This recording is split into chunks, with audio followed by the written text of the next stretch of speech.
समुंदर के किनारे वाक़े एक बस्ती जिसे ऐला कहते थे, जो मौजूदा बहरे अहमर के साहिल पर मदियन और तूर के दरमियान वाक़े थी, में एक अजीब वाक़या पेश आया जिसका जिक्र अल्लाह ने अपने कलाम में किया है।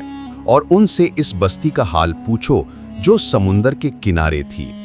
जब वो हफ्ते के दिन हद से बढ़ने लगे थे और उनकी मछलियां हफ्ते के दिन उनके सामने सतह आब पर जाहिर हो जाती थीं, और जब हफ्ते का दिन ना होता तो वो उनके पास ना आती थीं। इस तरह हम उनकी आजमाइश कर रहे थे क्योंकि वो नाफरमान थे। सूरतुल आराफ वर्स 163। यहाँ असहाब सब्त रहते थे जो यहूदी कौम में से थे। अल्लाह ने उनके लिए हफ्ते का दिन इबादत के लिए मखसूस किया था और उन्हें दुनिया के उमूर में मशगूल होने से मना किया था, क्योंकि वो बाकी दिनों में इबादत की पाबंदी नहीं करते थे। बनी इसराइल को हफ्ते के दिन तिजारत, सनत और मछली पकड़ने से रोका गया था।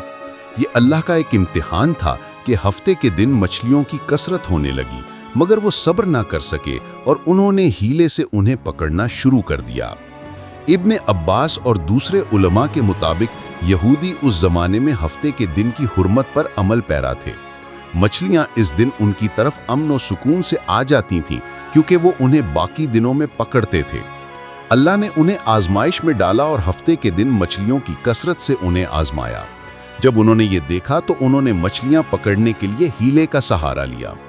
एक दिन गांव के एक फर्द को मछली खाने की ख्वाहिश हुई तो शैतान ने उसे एक हीला सिखाया। वो हफ्ते के दिन समुंदर के किनारे आया और एक बड़ी मछली को देखकर उसकी दुम को रस्सी से बांधकर किनारे पर लगा दिया और शाम को वापस आकर मछली को लेकर चला गया और इसे भून कर खाया।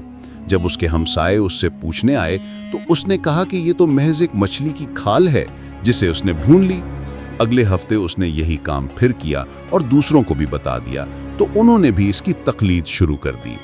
बनु इसराइल ने हफ्ते के दिन मछली पकड़ने के लिए नित नए हीले इजाद किए। बाज ने जुमे के दिन समुंदर के साथ जुड़े हुए गड्ढे खोदे ताकि हफ्ते के दिन मछलियां उन गड्ढों में जमा हो जाएं और फिर आसानी से पकड़ी जा सकें। ये काम आम हो गया, यहाँ तक कि लोगों ने अलानिया मछली पकड़कर बाजार में बेचनी शुरू कर दी।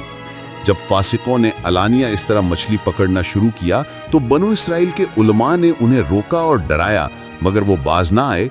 चुनाचे नेक लोगों ने उनसे अलग होकर एक दीवार बना ली और उनके साथ रहना तर्क कर दिया, जैसा कि अल्लाह ताला फरमाते हैं। और जब उनमें से एक जमात ने कहा कि तुम ऐसे लोगों को क्यों नसीहत करते हो जिन्हें अल्लाह हलाक करने वाला है या उन्हें सख्त अजाब देने वाला है, उन्होंने कहा कि ये इसलिए है कि तुम्हारे रब के सामने माजरत करें और शायद कि वो परहेजगार बन जाएं। सूरतुल आराफ वर्स 164। चुनाचे ये कौम 3 ग्रोहों में बट गई। एक वो जो नाफरमानी करते हुए हफ्ते के दिन मछली पकड़ने लगे, उनकी तादाद तकरीबन 70,000 थी। दूसरा गिरोह उनको रोकने वाला था जिनकी तादाद 12,000 थी, और तीसरा गिरोह वो था जो ना तो गुनाह करते और न रोकते। फिर रात को अल्लाह का अजाब आया और फासिकों को सजा के तौर पर नौजवानों को बंदर और बूढ़ी औरतों को खिंजीर बना दिया गया। सुबह जब नेक लोग अपने कामों पर गए तो फासिकों को वहां मौजूद ना पाकर हैरान हो गए। जब उन्होंने दीवार पर चढ़कर झांका तो देखा कि फासिक बंदर और खिंजीर बन गए हैं और आवाजें निकाल रहे हैं। उन्होंने उनके दरवाजे खोले तो हर बंदर अपने करीबी इंसान को देखकर उसके कपड़े सूंघता और रोता।